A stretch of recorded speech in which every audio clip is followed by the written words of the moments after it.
Tengo tantas cosas que quiero decirte de semana a semana. No las diré todas esta mañana, pero casi. Obviamente, estamos aquí en obediencia a nuestro Señor. Estamos aquí porque Él nos ha dado mandamientos, no de alguna manera personal y esotérica, no a través de alguna visión o sueño. No porque escucho voces del cielo, no lo hago, sino porque tengo una Biblia. Y la palabra de Dios es esa misma palabra de Dios. Grace Church se define por su compromiso con las sagradas Escrituras. Para los verdaderos cristianos, la Biblia es nuestro tesoro más grande. Es más precioso para nosotros que el oro, que mucho oro fino. Es más dulce para nosotros que la miel del panal. Podemos decir con el salmista en el Salmo 119. Al menos media docena de veces, oh, cuánto amo tu ley. Es mi meditación todo el día. Amo tus mandamientos. El apóstol Pablo dijo que aquellos que pertenecen a Dios poseen el amor de la verdad. Juan registra que aquellos que aman al Señor guardan sus mandamientos. Y el salmista dijo en el Salmo 40 en el versículo 8, me deleito en hacer tu voluntad, oh mi Dios. Tu ley está dentro de mi corazón. Deseamos la palabra como un bebé desea la leche, para usar las palabras de Pedro. En Juan 6, muchos de los seguidores de Jesús, seguidores superficiales, lo habían abandonado. Y él dijo a los discípulos restantes, ¿también vosotros queréis iros? A lo que su portavoz Pedro dijo, ¿a quién iremos? Tú y solo tú. Tienes las palabras de vida eterna. La marca de un verdadero cristiano es el amor por las Escrituras, amor por las Escrituras, ya sean sus promesas o mandamientos. La verdadera Iglesia de Dios siempre ha sido un lugar donde la gente tiene hambre de la verdad de la Biblia. Es por eso que estamos aquí. Es por eso que estamos aquí cada vez que estamos aquí. Pablo, escribiendo en 1 Tesalonicenses, elogió a esa iglesia en el capítulo 1, versículo 4, sabiendo, hermanos, amados por Dios, su elección de ustedes. Y luego continúa diciendo, aquí está la evidencia de que Dios realmente los eligió y los redimió. Porque nuestro evangelio no les llegó solo en palabras, sino también en poder y en el Espíritu Santo y con plena convicción. Siempre puedes decir quiénes son los verdaderos creyentes. Se mueven más por la palabra de Dios que por cualquier otra cosa. Se mueven hacia una obediencia amorosa y alegre y adoración. En el capítulo 2, versículo 13, Pablo dice a esta misma congregación, por esta razón, también damos gracias a Dios constantemente porque cuando recibieron la palabra de Dios que oyeron de nosotros, la aceptaron no como la palabra de hombres, sino por lo que realmente es, la palabra de Dios, que también realiza su obra en ustedes que creen. Así es como los verdaderos cristianos se acercan a la palabra de Dios. Si este púlpito no fuera el lugar para la proclamación de la palabra de Dios, este lugar comenzaría a vaciarse. Por eso estás aquí. El hombre no vive solo de pan, sino de toda palabra que sale de la boca de Dios. Esa es la mayor felicitación que puede dar el Señor a una iglesia a través del apóstol Pablo. ¿Y cómo? Su pastor durante estos muchos años, es mi mayor felicitación para ustedes. Es claro para mí que aman la palabra de Dios. Por eso están aquí. Y aman al Dios de la palabra también. Lamentablemente, el trabajo serio, cuidadoso, reflexivo y diligente en las Escrituras para sacar a la luz sus ricos tesoros no es popular en estos días, incluso en las iglesias. En los últimos días, un santo muy influyente fue al cielo. Su nombre era Jim Packer, J. Packer. Fue impactado por primera vez por J. Packer en 1973 cuando su libro, Conociendo a Dios, cayó en mis manos. Fue poderoso. Influyó a personas cristianas en todo el país y alrededor del mundo. Un segundo libro, Evangelismo y la soberanía de Dios, también tuvo un impacto masivo en mi vida. En 1978, tuve el privilegio de servir en el Consejo Internacional para la Inerrancia Bíblica. Solo había 2 pastores de entre 100. Había 100 académicos, 98 de instituciones educativas y 2 pastores, yo mismo y el precioso Jim Boyce. J. Packer estaba en ese consejo también, luchando por la inerrancia de las Escrituras. Fue en 1994 que tuve una conexión personal con Jim Packer. Me senté a su lado durante 7 horas en Florida. Mientras 6 de nosotros trabajábamos para aclarar el Evangelio.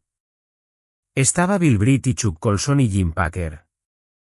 Y del otro lado de la mesa, estaba Jim Kennedy, yo mismo, y mi querido amigo, R.C. Sproul. Durante 7 horas, discutimos sobre el Evangelio. Todos ellos ya se han ido. Soy el último hombre en pie. Y este fue un grupo notable de hombres. Jim Packer murió a la edad de 93 años. Jim Packer entendió lo que estaba sucediendo en la iglesia, incluso a su edad. Escúchalo. Que escribió en un prefacio al Directorio Cristiano. El Directorio Cristiano fue escrito por Richard Baxter en el 1600. Un puritano. En su introducción, Packer caracterizó el evangelicalismo de esta manera: egocéntrico, estrafalario, simplista, degenerado, medio hechizo de tonterías, que es todo lo que el mundo ve cuando ve la TV religiosa o mira directamente a la comunidad evangélica profesa. Packer continuó diciendo: nuestros cómo hacer, cómo tener una familia maravillosa, mejor sexo, éxito financiero de manera cristiana, cómo lidiar con el duelo, pasajes de la vida, crisis, miedos, relaciones frustrantes y qué más, nos dan fórmulas a seguir por una serie de supuestas acciones simples de nuestra parte, al estilo de, y me encanta esto, pintar por números. Comparó eso con la gran obra de Richard Baxter, y había escrito su disertación de doctorado en Oxford sobre Baxter. Y Baxter fue quien dijo: predico como un hombre moribundo a hombres moribundos. G. Packer comparó el evangelicalismo contemporáneo con Richard Baxter, quien en el Directorio Cristiano solo, un libro, escribió más de 1 millón de palabras sobre la interpretación y aplicación de la palabra de Dios. Packer dijo: ese libro es un nivel alto de sabiduría basada en la Biblia, teológicamente integrada, inteligente, con claridad inquebrantable e ininterrumpida que deslumbra la mente. ¿A dónde van las personas por interpretaciones deslumbrantes de las Escrituras? ¿A dónde van por enseñanzas bíblicas que son altamente precisas, inteligentes, teológicamente ricas, sólidas, integradas, claras y deslumbrantes en su veracidad?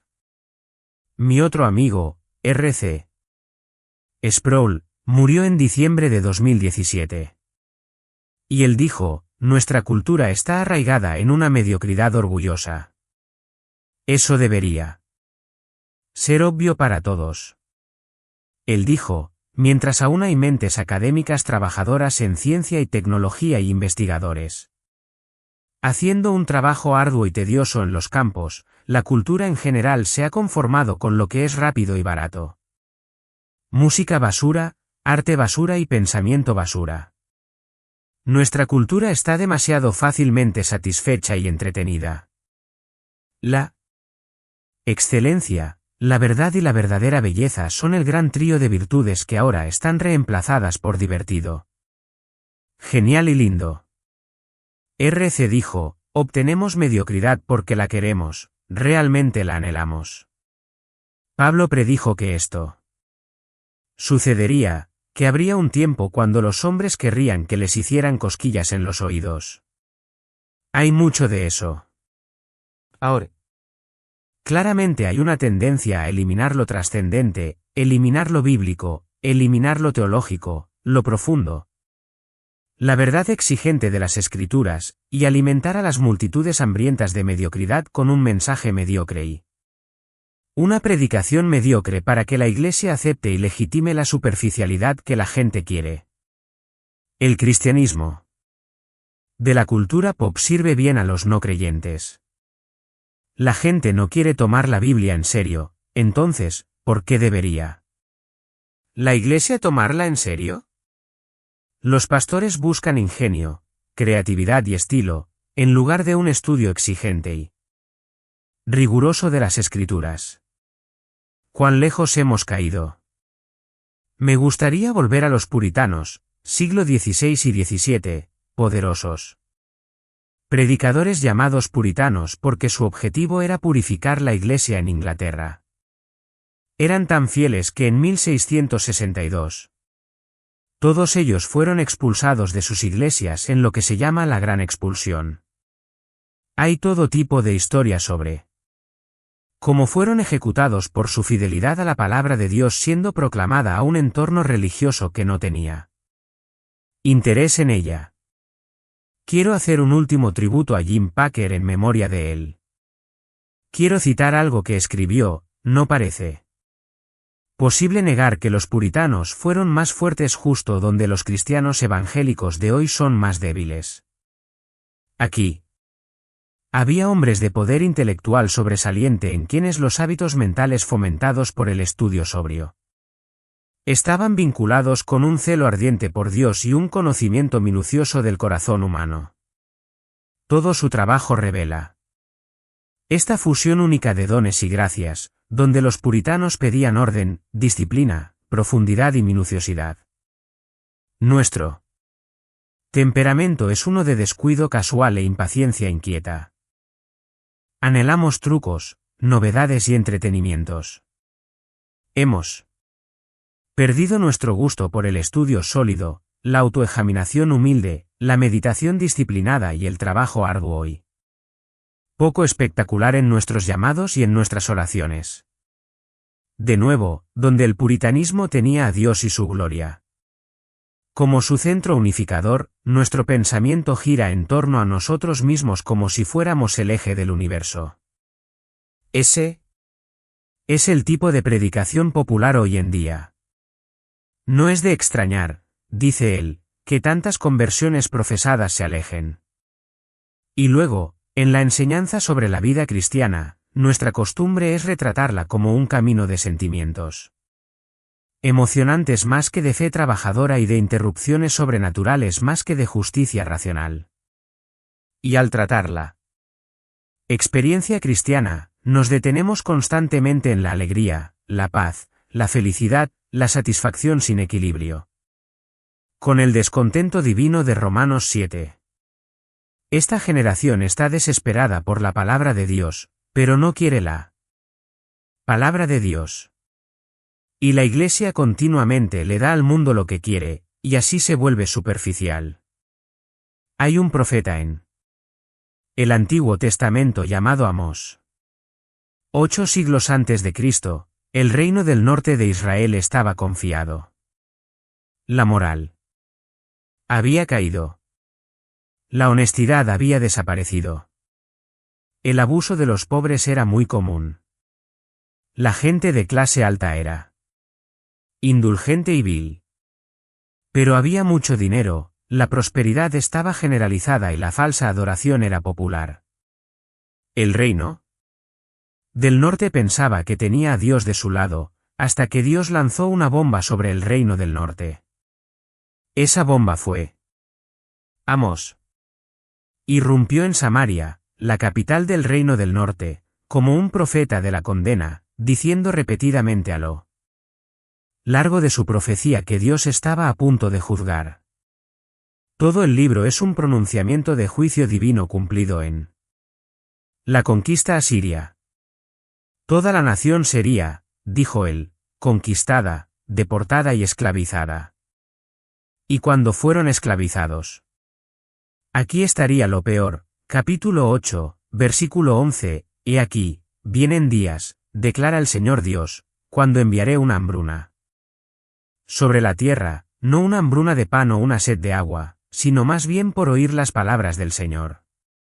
La gente vagará de mar a mar y del norte incluso al este. Irán de aquí para allá para buscar la palabra del Señor, pero no la encontrarán. Esa es la maldición más espantosa de todas las maldiciones, una hambruna de la palabra de Dios. Las corrientes de la revelación divina se secan. Aquellos que no quisieron escuchar a los profetas cuando hablaron la palabra de Dios irían al cautiverio esparcidos por todo el mundo pagano, y nunca encontrarían un profeta que hablara la palabra de Dios. Amós pinta una escena de desolación espiritual que es la más horrible de todos los escenarios posibles. Esperando oír una palabra de Dios y nunca poder oírla. Para nosotros, parece que la palabra de Dios se está volviendo más escasa. El mundo de los no creyentes no quiere oír la palabra de Dios. Los falsos cristianos realmente no quieren oír la palabra de Dios. Quieren todo menos las Escrituras, y en muchos casos, lo están obteniendo incluso de las llamadas iglesias. Aquellos que se aferran al hecho de que la Biblia es la revelación divina de Dios, aquellos que son estudiantes y predicadores serios y diligentes de las Sagradas Escrituras, aquellos que están siendo fieles no son honrados tanto como son ridiculizados. ¿Por qué nos hemos aferrado? ¿Por qué todavía estamos aquí pasando por la Biblia? Versículo por versículo cuando no es popular en el mundo o incluso en la iglesia. La respuesta a esa pregunta se encuentra en el texto que leí antes, si abren su Biblia a 1 Corintios, capítulo 1. En ningún lugar se presenta más ricamente la obra de Dios en las Escrituras que esto. Aquellos de ustedes que me conocen saben que no suelo cubrir 2 capítulos en un sermón, 2 palabras quizás. Pero el texto que les leí del capítulo 1, versículo 18 al 2, versículo 16. Trata sobre la sabiduría divina. La palabra sabio o sabiduría se usa 20 veces, y se contrapone con la locura, que se usa 6 veces. Toda la sección explica por qué Grace Church está aquí y por qué aceptamos la sabiduría de Dios revelada en las Escrituras, el Evangelio, las buenas nuevas de la cruz. Y, por cierto, en este texto, ves la frase, la palabra de la cruz, luego ves la frase, la sabiduría de Dios, y luego ves la frase, el testimonio de Dios. La palabra de la cruz, la sabiduría de Dios y el testimonio de Dios son lo mismo. Este es el Evangelio revelado a través de las Escrituras. Ahora, hay una manera simple de desglosar esta sección, y confieso que la vamos a tocar un poco superficialmente, pero creo que captarán el punto principal. Dije hace un par de semanas que entendemos que los no creyentes no creen la Biblia, no. Pueden creer la Biblia, no tienen interés en la Biblia. No solo no les queda claro, es oscuro. No tienen capacidad para entenderlo. Entonces no nos entienden. ¿Cómo podemos estar tan apasionadamente comprometidos con la palabra de Dios y amarla tanto y amar obedecerla por el amor que tenemos por aquel que murió por nosotros y resucitó? ¿No lo entienden? Y. En la superficie, entiendo por qué. Permítanme darles algunas razones por las que los no cristianos no creen la Biblia. ¿De acuerdo? Volvamos al versículo 18 del capítulo 1, porque la palabra de la cruz es locura para los que se pierden. Locura. El mensaje, primer punto, es irrazonable. Es una locura. La palabra griega es, esto le sonará familiar, morón.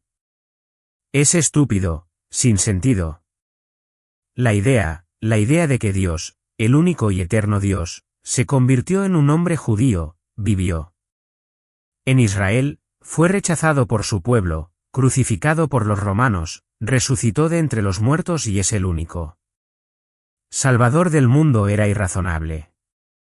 Eso es lo que los primeros cristianos predicaban por todo el mundo romano. Un judío crucificado, rechazado por su propio pueblo y rechazado por los romanos y ejecutado como un criminal común, es el Dios eterno y el Salvador del mundo.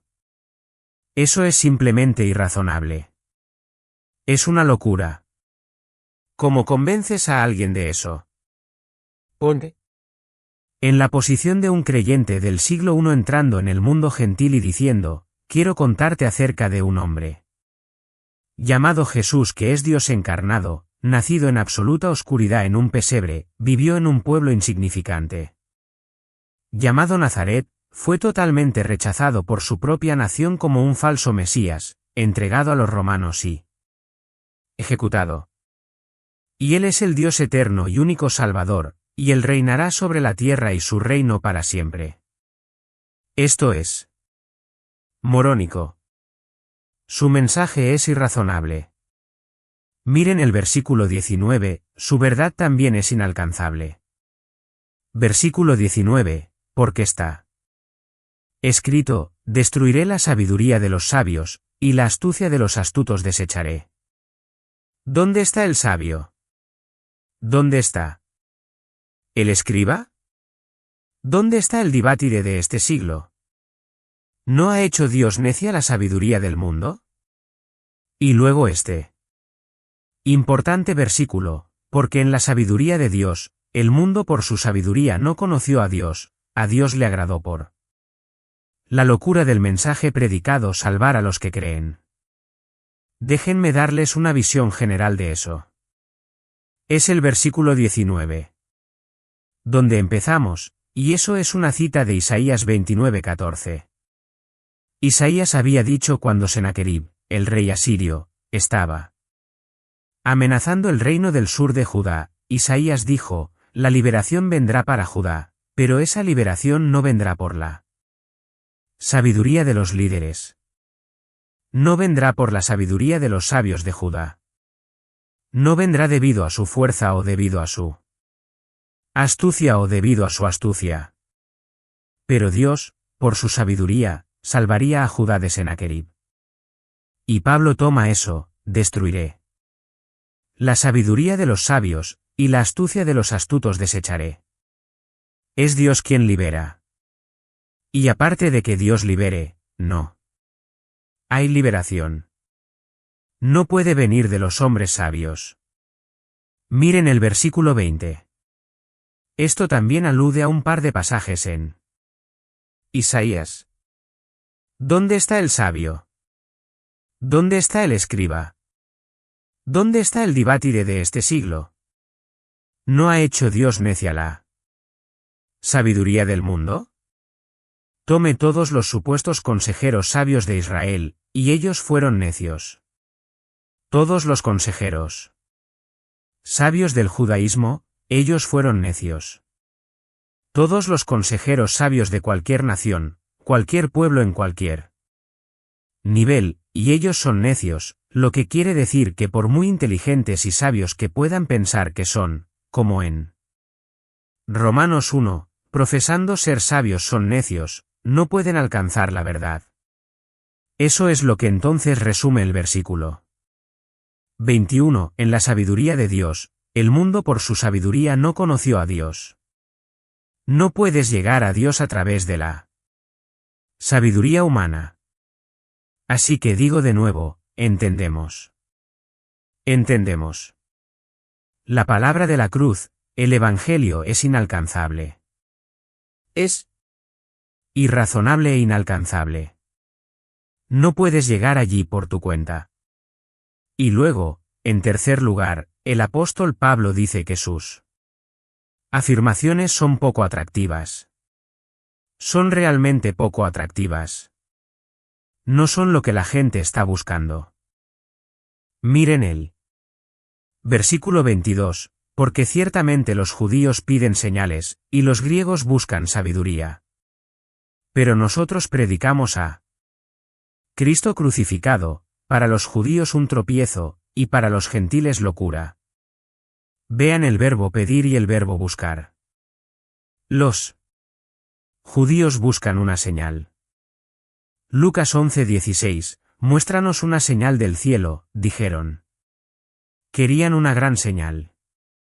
Creo que querían una señal en el cielo, una señal de que Jesús era su Mesías, que había venido a cumplir la promesa mesiánica y que conquistaría a todos los enemigos de Israel y establecería su glorioso reino en Jerusalén, y que Israel sería elevado. En Mateo, capítulo 12, Jesús se enfrentó a este deseo de una señal.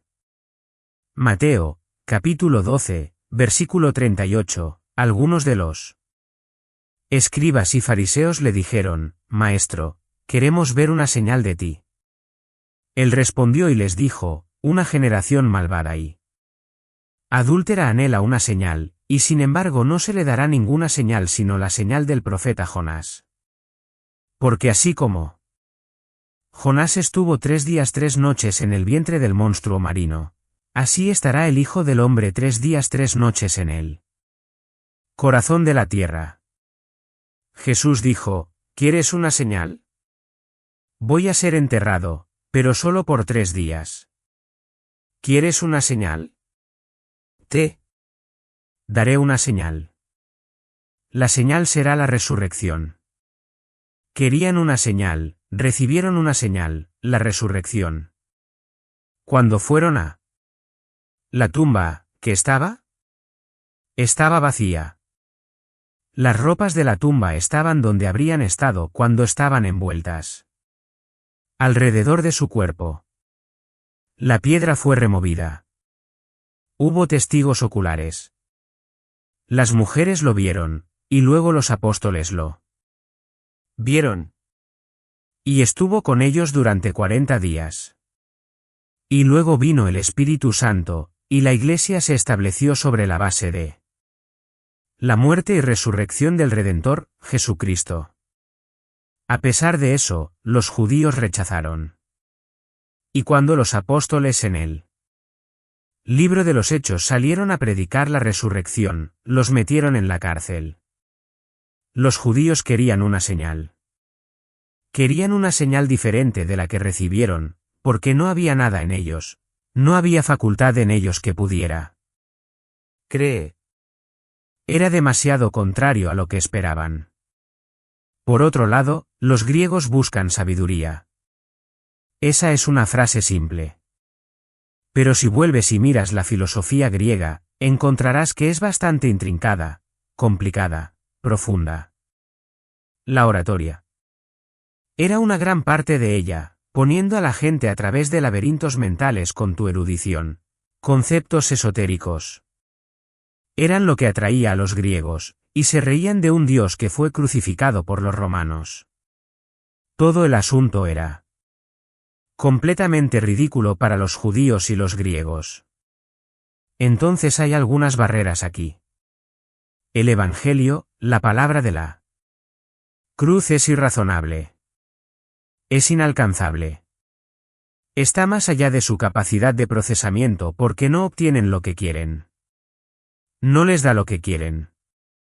Los judíos querían una señal. Los griegos querían sabiduría. Jesús ofreció una señal, su resurrección, y ofreció sabiduría sobre el pecado y el arrepentimiento y la salvación, no un mensaje que les interesara escuchar. Todo esto se complica aún más, porque la gente también es poco notable. Si tuvieras un mensaje como este tan difícil de vender, podría ayudar ponerlo en manos de personas famosas. Creo que a veces los cristianos asumen eso, que si pudiéramos tener personas famosas afirmando a Cristo, esto superaría la resistencia.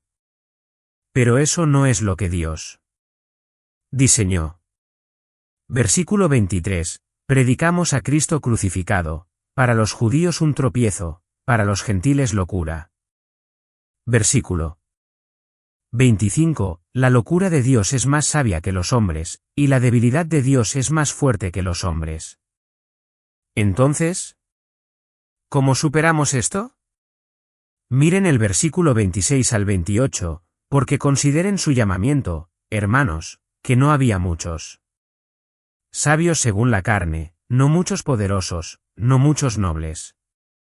Pero Dios ha escogido las cosas necias del mundo para avergonzar a los sabios, y Dios ha escogido las cosas débiles del mundo para avergonzar a las cosas que son fuertes, y las cosas viles del mundo y las despreciadas. Dios ha escogido las cosas que no son para que pueda anular las cosas que son. No muchos, 3 veces. No muchos, no muchos, no muchos. Aquí está el problema, la gente que está proclamando el Evangelio es poco notable. La mayoría de los creyentes son poco impresionantes. Recuerdo estar en Larry King una noche con Deepak Chopra, y él estaba denunciando lo que yo decía. Y él dijo, por supuesto, usted no entendería eso, esa profundidad de perspicacia que yo tengo, me dijo. Y yo dije, bueno, en realidad, escribí un libro que trata eso. Dije, estaría feliz de dárselo. Esto es una cita, nunca leería nada que usted escribiera, solo desdén puro. Nunca leería nada que usted escribiera. ¿Por qué? Porque no soy parte de la élite intelectual o noble. Miren cómo Pablo acumula estas declaraciones de insignificancia. No muchos sabios, no muchos poderosos, eso es poderosos, influyentes, no muchos nobles. Eso significa de alto nacimiento, literalmente. Alto rango social. Y luego continúa diciendo en el versículo 27. Pero Dios ha escogido lo necio, lo no educado, los morones para avergonzar a los sabios. Y Dios ha escogido lo débil, lo sin influencia. Y luego va aún más profundo, versículo 28, y las cosas viles, ajenes, de bajo nacimiento. Insignificantes. Y luego va aún más bajo, los despreciados. Eso es para ser el verbo significa ser considerado como casi nada. Así que no somos sabios, no somos poderosos, somos necios, somos débiles, somos de bajo nacimiento insignificantes. Personas que deben ser consideradas como casi nada. Y lo termina diciendo, cosas que no son. Eso es el participio presente para el verbo ser, inexistente. No existimos. Esta es la expresión más despreciable en el idioma griego. Aquellos que ni siquiera existen. En el mundo secular, en el mundo no convertido, no existimos. Gente de bajo nivel. Así que Dios nos dio un mensaje imposible de predicar a personas incapaces, y nosotros mismos no somos nadie. Bueno, dirás. Hay algunos predicadores bastante efectivos, ¿no? Los hay. Algunos de los nadies son efectivos en su predicación. Pero miren el capítulo 2 versículo 1, cuando vine a ustedes, hermanos, no vine con superioridad de palabra o de sabiduría, proclamando a ustedes el testimonio de Dios.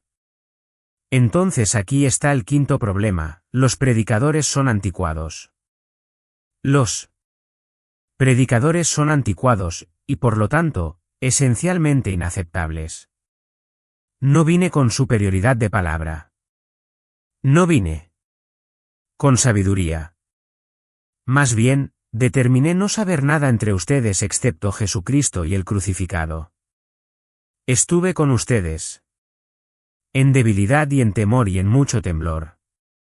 Y mi mensaje y mi predicación no fueron con palabras persuasivas de sabiduría, sino en demostración del Espíritu y de poder. Estaban acostumbrados a esos sofistas que habían dominado laberintos de lenguaje. Y Pablo para ellos era un don nadie.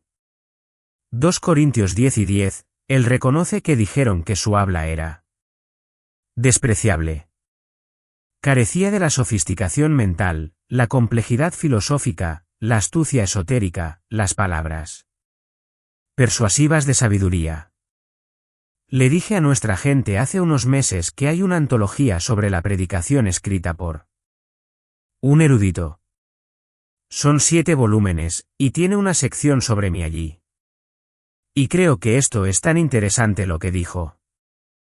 Cita, la retórica de MacArthur está terriblemente anticuada, pero quizás él sepa algo que el resto de nosotros no.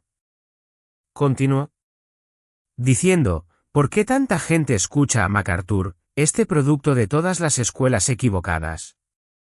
¿Cómo puede llenar una iglesia un domingo por la mañana en una época en la que la asistencia a la iglesia ha disminuido seriamente? Aquí hay un predicador que no tiene nada en el sentido de una personalidad ganadora, buen aspecto o encanto. No ha terminado. Aquí hay un predicador que no nos ofrece nada en términos de un embalaje homilético sofisticado. Nadie sugeriría que es un maestro del arte de la oratoria. Lo que parece tener es un testigo de verdadera autoridad. Reconoce en la Escritura la palabra de Dios.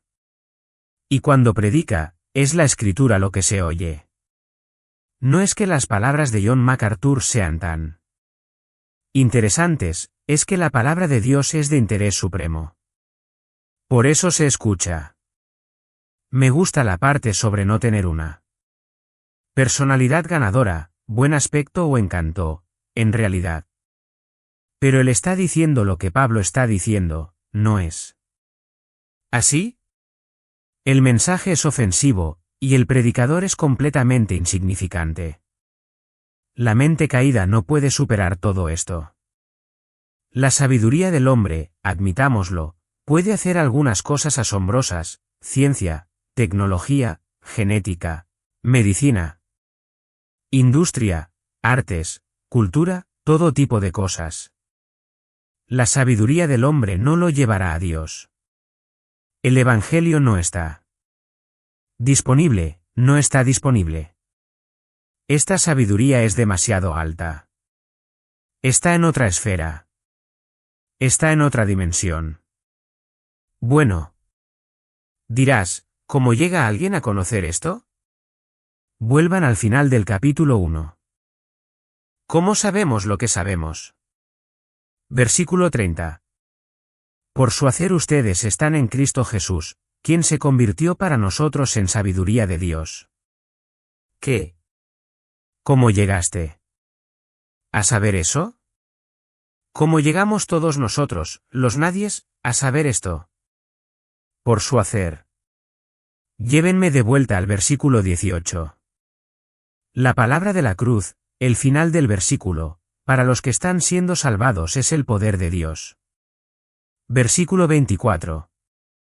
Para aquellos que son llamados, Cristo el poder de Dios y la sabiduría de Dios, para aquellos que están siendo salvados. ¿Y quiénes son aquellos que están siendo salvados? Aquellos que son llamados. ¿Oyen eso? Esta es una llamada efectiva. Esto es cuando Dios llama al pecador muerto a la vida. Esto es un acto soberano. Y consideren su llamamiento. Me encanta. Esto. Versículo 27, Dios ha escogido. Dios ha escogido. Versículo 28, Dios ha escogido. ¿Por qué crees? Porque fuiste escogido, y fuiste llamado con una llamada eficaz de la muerte a la vida.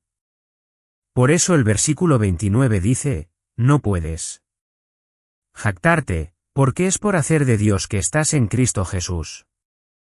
Versículo 31, solo te jactas en el Señor. No somos más inteligentes que nadie. No somos más espirituales. No somos mejores personas. somos tan miserables como cualquiera. Todos los pecadores son, pero fuimos escogidos, y luego fuimos llamados, y luego fuimos salvados soberanamente. Sobrenaturalmente. Si estás en el reino, no es porque tenías más sabiduría que las personas que no lo están. Es porque fuiste escogido, fuiste llamado, y fuiste salvado. Así que Pablo dice, no necesito venir con superioridad de palabra o sabiduría. Solo vengo predicando a Cristo y al crucificado. Y basado en la audición del Evangelio, Dios salva a aquellos a quienes ha elegido. Así que mi mensaje y mi predicación están en la demostración del Espíritu y del poder. Versículo 5, nuestra fe no descansa en la sabiduría del hombre, sino en, ¿qué? El poder de Dios. ¿Qué pasó? Dios vino a nosotros en poder y nos dio vida de la muerte. Entonces el versículo 6, si hablamos sabiduría entre aquellos que son maduros o completos. Una sabiduría, sin embargo, no de esta edad, ni de los gobernantes de esta edad que están pasando. La sabiduría de Dios en un misterio escondido de todos los demás, sabiduría escondida, que Dios, ¿cuál es la próxima palabra? Predestinado antes de las edades para nuestra gloria. Fuiste predestinado. Fuiste escogido. Fuiste llamado. Fuiste salvado. Y por eso crees la Biblia y el Evangelio. Pablo continúa diciendo, fue el Espíritu Santo quien nos lo reveló. Bajen al versículo 10, porque a nosotros, Dios nos lo reveló a través del Espíritu. ¿Cómo sabemos la verdad del Evangelio? ¿Cómo sabemos las cosas que el ojo no ha visto, el oído no ha oído, no disponibles a través de ninguna facultad humana empírica? ¿Cómo sabemos las cosas que nunca han entrado en el corazón del hombre? No son ni empíricas ni intuitivas. ¿Cómo sabemos todo lo que Dios ha preparado para aquellos que lo aman? A nosotros, Dios nos lo reveló a través del Espíritu. Así que aquí entienden la gama completa de la redención. Ustedes están predestinados. Están escogidos, están llamados, están salvados, y se les ha otorgado la sabiduría de Dios. En el versículo 14, dice, un hombre natural no acepta las cosas del Espíritu de Dios. Son una locura para él. No puede entenderlas. Son evaluadas espiritualmente, y él está espiritualmente muerto. Pero cierra el versículo 16, pero nosotros tenemos, ¿qué? La mente de Cristo. ¿No es eso asombroso? Conocemos los pensamientos de nuestro Señor porque el Espíritu está en nosotros. Tenemos una unción de Dios. Juan dice, no necesitamos maestros humanos. Tenemos una unción de Dios. Esa unción es el Espíritu Santo. Él nos enseña todas las cosas. Así que somos los nadies. Lo entendemos. Somos los nadas. Somos los inexistentes. Somos lo más bajo de lo bajo, pero tenemos la sabiduría de Dios, porque Dios en su gracia y misericordia nos llamó. Me encanta lo que dijo Martín Lutero, el hombre es como una columna de sal, como la esposa de Lot. Sí, Lutero dijo, un tronco o una piedra, como una estatua sin vida, que no usa ni ojos ni boca, ni sentido ni corazón hasta que es regenerado por el Espíritu Santo. Así que venimos, como siempre, venimos a adorar. Estamos aquí hoy no porque queramos ser un problema en esta sociedad, somos la respuesta, no el problema. Estamos aquí porque queremos adorar al Dios que nos dio vida y sabiduría.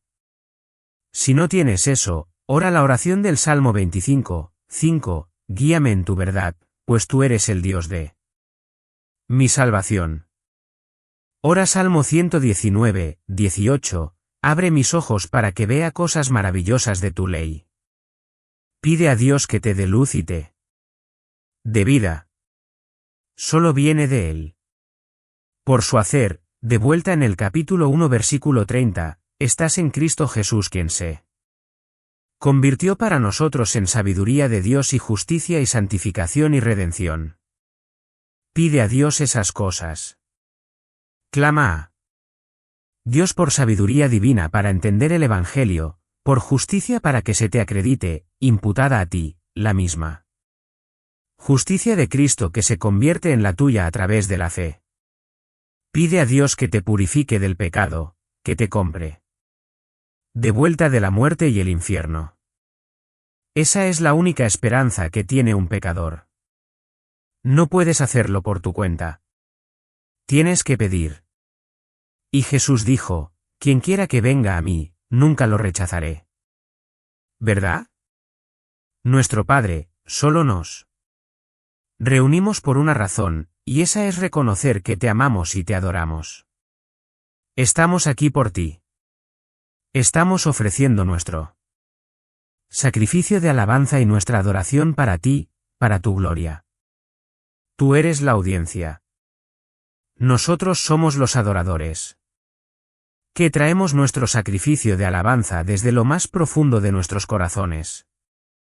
Y para aquellos, Señor, que han oído la palabra de Dios, quizás reconozcan que están entre aquellos que están muertos e ignorantes y oscurecidos indefensos e inútiles, que clamen a ti por sabiduría y justicia y santificación a través de Jesucristo solo.